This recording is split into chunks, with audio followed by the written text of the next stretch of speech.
Hello friends, welcome to my channel Aarambh classes.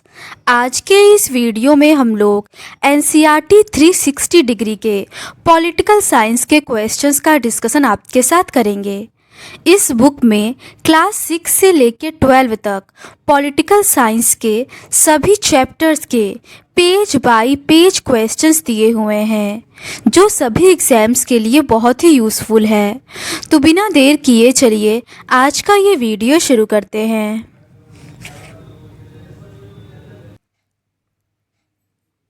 Class 9 के chapter 4 तक के क्वेश्चंस का डिस्कशन हम लोगों ने इस सीरीज़ के प्रीवियस पार्ट में कर लिया है। आज हम लोग चैप्टर 5 लोकतांत्रिक अधिकार के रिमेनिंग क्वेश्चंस का डिस्कशन आपके साथ करेंगे।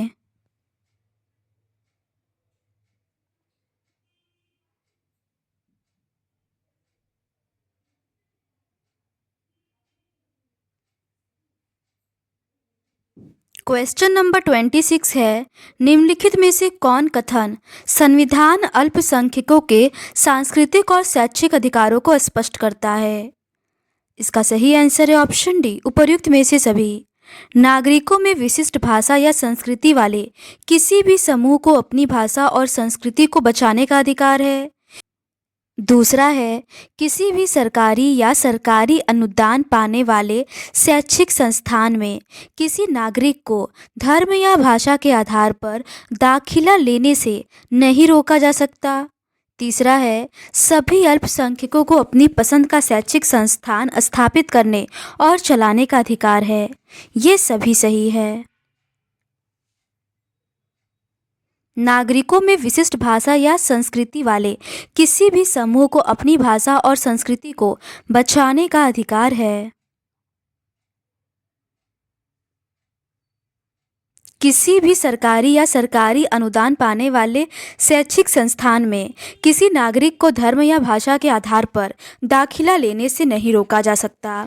सभी अल्पसंख्यकों को अपनी पसंद का शैक्षिक संस्थान स्थापित करने और चलाने का अधिकार है। अगला प्रश्न है, लोकतंत्र की कार्य पद्धति अपने आप डैश को ज़्यादा ताकत दे देती है। इसका सही आंसर है ऑप्शन बी, बहुसंख्यकों को। लोकतंत्र की कार्य पद्धति अपने आप बहुसंख्यकों को ज़्यादा ताकत दे देती है। अल्पसंख्यकों को ही भाषा, संस्कृति और धर्म के विशेष संरक्षण की ज़रूरत होती है, अन्यथा वे बहुसंख्यकों की भाषा, धर्म और संस्कृति के प्रभाव में पिछड़ते चले जाएंगे। अगला प्रश्न है, अल्पसंख्यकों को ही निम्न में से किसके लिए विशेष संरक्षण की ज़रूरत होती है? इसका सही आंसर है ऑप्शन डी, उपर्युक्त में से सभी। भाषा, संस्कृति और धर्म। अल्पसंख्यकों को ही भाषा, संस्कृति और धर्म के विशेष संरक्षण की जरूरत होती है, अन्यथा वे बहुसंख्यकों की भाषा, धर्म और संस्कृति के प्रभाव में पिछड़ते चले जाएंगे। अगला प्रश्न है, अल्पसंख्यक का अर्थ? इसका सही आंसर है ऑप्शन सी, उपर्युक्त में से दोनों। राष्ट्रीय स्तर पर धार्मिक अल्पसंख्यक भर नहीं है। किसी स्थान पर एक खास भाषा को बोलने वालों का बहुमत होगा, वहाँ अलग भाषा बोलने वाले अल्पसंख्यक होंगे। यहाँ अल्पसंख्यक का अर्थ है राष्ट्रीय स्तर पर धार्मिक अल्पसंख्यक भर नहीं है। किसी स्थान पर एक खास भाषा को बोलने वालों का बहुमत होगा, वहाँ अलग भाषा बोलने वाले अल्पसंख्यक होंगे। जैसे आंध्र प्रदेश में तेलुगु बोलने वालों का बहुमत है, पर कर्नाटक में वे अल्पसंख्यक है। पंजाब में सिख बहुसंख्यक है, पर राजस्थान, हरियाणा और दिल्ली में वे अल्पसंख्यक हैं। अगला प्रश्न है, संवैधानिक उपचारों के अधिकार से क्या अभिप्राय है? इसका सही आंसर है ऑप्शन बी, नागरिकों का उनके मौलिक अधिकारों के उल्लंघन होने पर न्यायालय में अपील करने का अधिकार। संविधान में दिए गए मौलिक अधिकार महत्वपूर्ण है, इसीलिए इन्हें लागू किया जा सकता है। हमें उपर्युक्त अधिकारों को लागू कराने की मांग करने का अधिकार है। हमारे पास उन्हें लागू कराने के उपाय हैं। इसे संवैधानिक उपचार का अधिकार कहा जाता है। यह भी एक मौलिक अधिकार है। यह अधिकार अन्य अधिकारों को प्रभावी बनाता है। संभव है कि कई बार हमारे अधिकारों का उल्लंघन कोई और नागरिक या कोई संस्था या फिर स्वयं सरकार ही कर रही हो, पर जब इनमें से हमारे किसी भी अधिकार का उल्लंघन हो रहा है तो हम अदालत के जरिए उसे रोक सकते हैं, इस समस्या का निदान पा सकते हैं। अगला प्रश्न है, अगर कोई संस्था या सरकार स्वयं ही हमारे मौलिक अधिकारों का उल्लंघन करे तो निम्न में से हम किस न्यायालय जा सकते हैं? इसका सही आंसर है ऑप्शन सी, उपर्युक्त में से दोनों, सर्वोच्च न्यायालय और किसी भी राज्य के उच्च न्यायालय। कोई संस्था या फिर स्वयं सरकार ही कर रही हो, पर जब इनमें से हमारे किसी भी अधिकार का उल्लंघन हो रहा हो तो हम अदालत के जरिए उसे रोक सकते हैं, इस समस्या का निदान पा सकते हैं। अगर मौलिक अधिकारों का मामला हो तो हम सीधे सर्वोच्च न्यायालय या किसी राज्य के उच्च न्यायालय में जा सकते हैं। इसी कारण डॉक्टर भीमराव अंबेडकर ने संवैधानिक उपचार के अधिकार को हमारे संविधान की आत्मा और हृदय कहा था। अगला प्रश्न है, डॉक्टर अंबेडकर ने निम्न में से किसे हमारे संविधान की आत्मा और हृदय कहा था? इसका सही आंसर है ऑप्शन डी, संवैधानिक उपचार का अधिकार। अगर मौलिक अधिकारों का मामला हो तो हम सीधे सर्वोच्च न्यायालय या किसी राज्य के उच्च न्यायालय में जा सकते हैं। इसी कारण डॉक्टर अंबेडकर ने संवैधानिक उपचार के अधिकार को हमारे संविधान की आत्मा और हृदय कहा था। अगला प्रश्न है, निम्न में से कौन कथन सत्य है? पहला है, मौलिक अधिकार विधायिका, कार्यपालिका और सरकार द्वारा गठित किसी भी अन्य प्राधिकारी की गतिविधियों तथा फैसलों से नीचे हैं। दूसरा है, मौलिक अधिकारों का उल्लंघन करने वाला कोई कानून नहीं बन सकता, कोई फैसला नहीं लिया जा सकता। तीसरा है, विधायिका या कार्यपालिका के किसी भी फैसले या काम से मौलिक अधिकारों का हनन हो या उसमें कमी हो तो वह फैसला या काम ही अवैध हो जाएगा। सही कूट को चुनें। इसका सही आंसर है ऑप्शन सी, दूसरा और तीसरा दोनों कथन सही है। मौलिक अधिकार विधायिका, कार्यपालिका और सरकार द्वारा गठित किसी भी अन्य प्राधिकारी की गतिविधियों तथा फैसलों से ऊपर है। मौलिक अधिकारों का उल्लंघन करने वाला कोई कानून नहीं बन सकता, कोई फैसला नहीं लिया जा सकता। विधायिका या कार्यपालिका के किसी भी फैसले या काम से मौलिक अधिकारों का हनन हो या उसमें कमी हो तो वह फैसला या काम ही अवैध हो जाएगा। अगला प्रश्न है, निम्न में से किस न्यायालय को मौलिक अधिकार लागू कराने के मामले में निर्देश देने, आदेश या रिट जारी करने का अधिकार है? इसका सही आंसर है ऑप्शन सी, उपर्युक्त में से दोनों, सर्वोच्च न्यायालय और उच्च न्यायालय। निजी संस्थानों के खिलाफ मौलिक अधिकार के मामले में दखल दे सकती है। सर्वोच्च न्यायालय या उच्च न्यायालयों को मौलिक अधिकार लागू कराने के मामले में निर्देश देने, आदेश या रिट जारी करने का अधिकार है। अदालतें गड़बड़ी का शिकार होने वालों को हर्जाना दिलवा सकती हैं और गड़बड़ी करने वालों को दंडित कर सकती हैं। अगला प्रश्न है, डैश बहुत शक्तिशाली है और नागरिकों के अधिकारों के लिए जो कुछ जरूरी है वह करने में सक्षम है। इसका सही आंसर है ऑप्शन सी, न्यायपालिका। न्यायपालिका बहुत शक्तिशाली है और नागरिकों के अधिकारों के लिए जो कुछ भी जरूरी है वह करने में सक्षम है। अगला प्रश्न है, जनहित याचिका के बारे में निम्नलिखित दो कथनों पर विचार कीजिए और सही उत्तर का चयन कीजिए। पहला है, अब अगर मामला सामाजिक या सार्वजनिक हित का हो तो ऐसे मामलों में मौलिक अधिकारों के उल्लंघन को लेकर कोई भी व्यक्ति अदालत में जा सकता है। ऐसे मामलों को जनहित याचिका के माध्यम से उठाया जाता है। दूसरा है, यह सरकार के कामकाज के बारे में आवश्यक जानकारी प्राप्त करने का एक तंत्र है। इसका सही आंसर है ऑप्शन ए, केवल पहला कथन सही है। मौलिक अधिकारों के हनन के मामले में कोई भी पीड़ित व्यक्ति न्याय पाने के लिए तुरंत अदालत में जा सकता है, पर अब अगर मामला सामाजिक या सार्वजनिक हित का हो तो ऐसे मामलों में मौलिक अधिकारों के उल्लंघन को लेकर कोई भी व्यक्ति अदालत में जा सकता है। ऐसे मामलों को जनहित याचिका के नाम से जाना जाता है। इसमें कोई भी व्यक्ति या समूह सरकार के किसी कानून या काम के खिलाफ सार्वजनिक हितों की रक्षा के लिए सर्वोच्च न्यायालय या किसी उच्च न्यायालय में जा सकता है।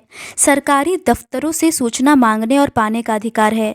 हाल ही में सर्वोच्च न्यायालय ने जीवन के अधिकार को नया विस्तार देते हुए उसमें भोजन के अधिकार को भी शामिल कर दिया है। अगला प्रश्न है, जनहित याचिका के संदर्भ में निम्न में से कौन कथन असत्य है?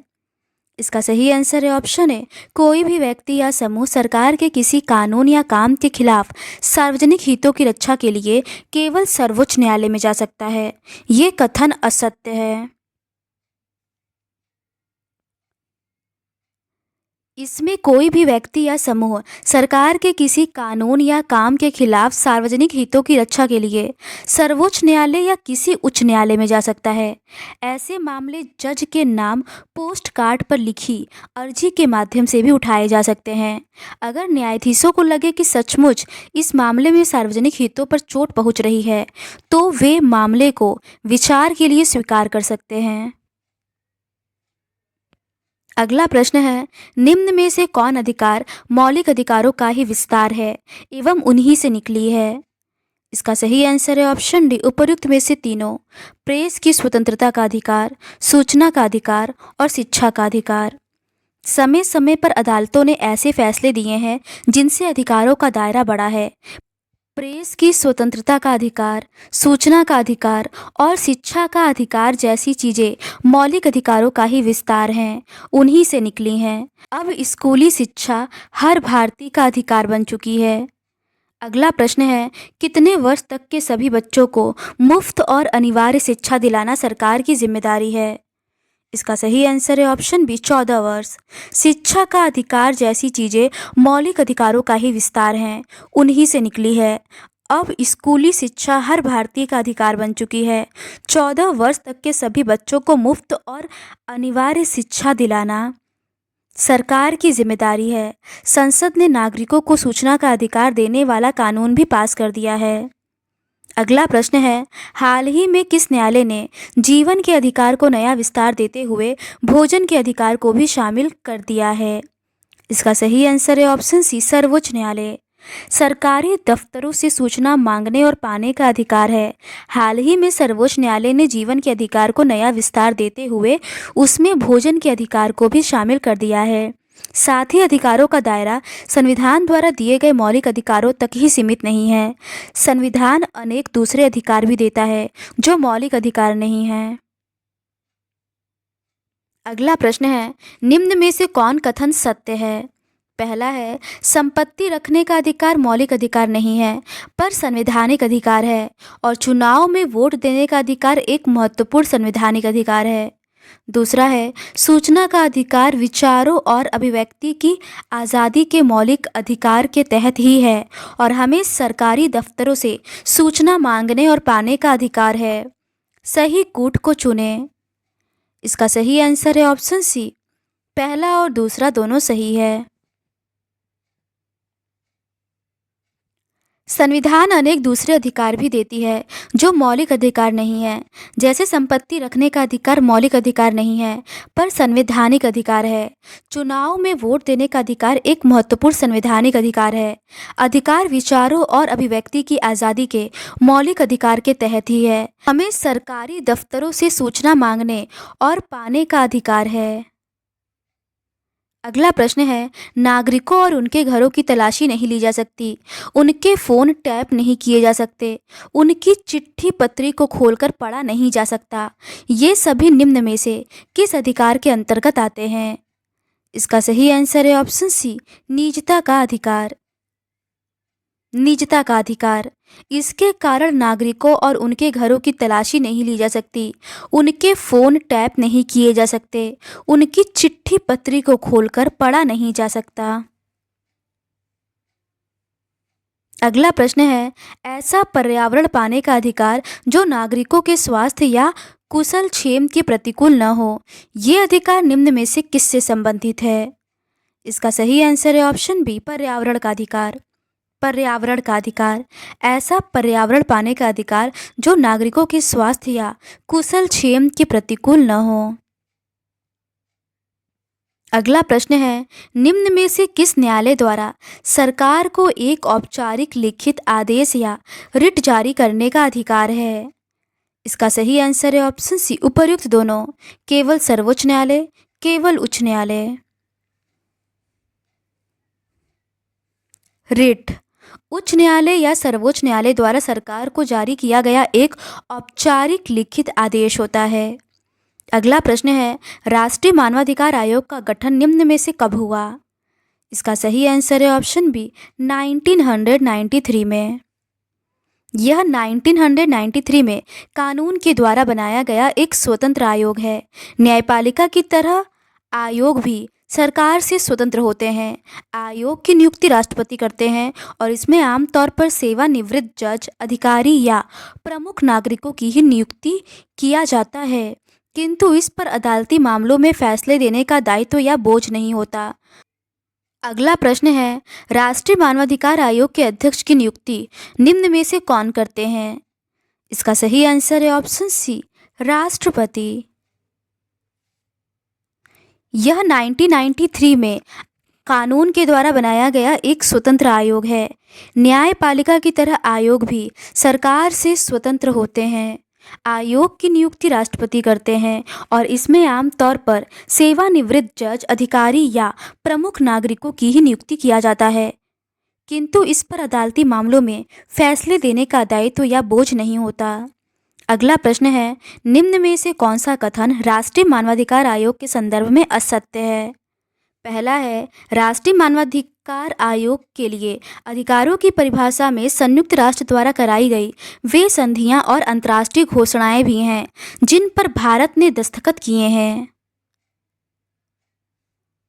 दूसरा है, राष्ट्रीय मानवाधिकार आयोग के अध्यक्ष के पद पर आमतौर पर सेवानिवृत्त जज, अधिकारी या प्रमुख नागरिकों को ही नियुक्त किया जाता है। सही कूट को चुनें। इसका सही आंसर है ऑप्शन डी, उपर्युक्त में से कोई नहीं।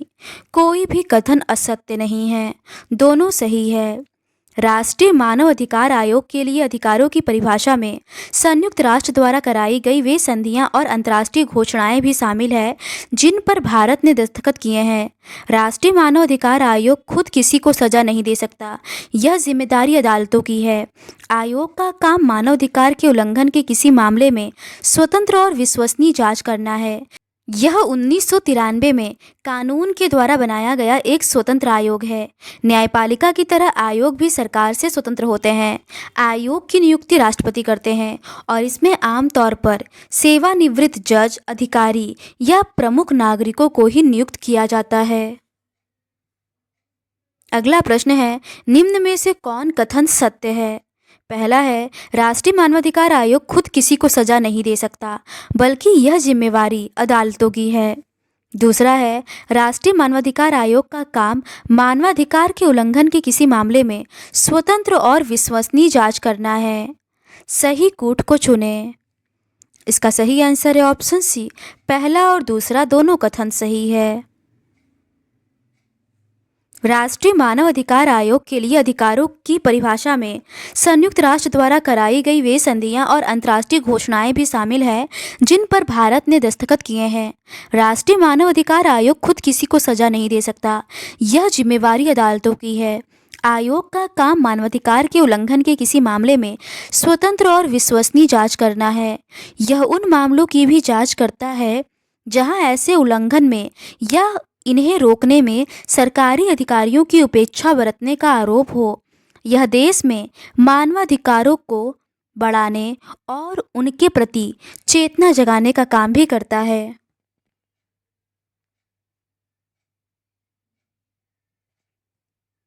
तो आज के इस वीडियो में बस इतना ही। इस सीरीज़ के नेक्स्ट पार्ट में हम लोग क्लास 10 से रिलेटेड क्वेश्चंस का डिस्कशन आपके साथ करेंगे। अगर आपको ये सीरीज़ पसंद आती है तो please do subscribe to my channel and like this video. Thank you.